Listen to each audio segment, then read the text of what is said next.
இடைத்தேர்தலில் ஸ்டாலின் அவர்கள் திருச்சி கிழக்குல நிக்க போறதா சொல்றாங்களே.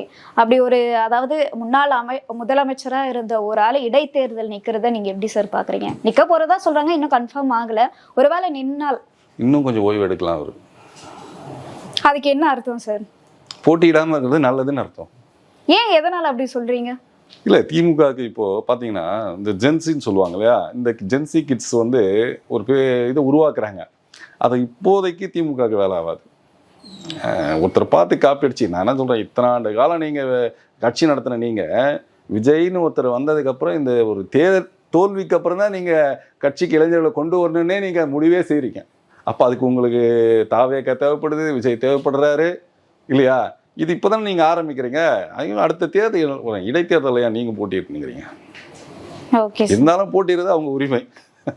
ரிசல்ட் நான் சொல்லிட்டேன். அந்த ஒரு இந்த ஜென்சின்னு ரொம்ப ட்ரெண்டிங்கா ஆயிட்டு இருக்காங்க திமுகவுல. சோ அவங்க நிறைய அலப்பறைகள்லாம் பண்றாங்க. கிரியேட்டிவிட்டி உருவாக்குறது, பொருளாதார பின்னணி கொண்டவங்க யார் ஒண்ணா உருவாக்கலாம். இல்ல இதனால இது உருவாக்குறதுனால திமுகக்கு என்ன பயன்?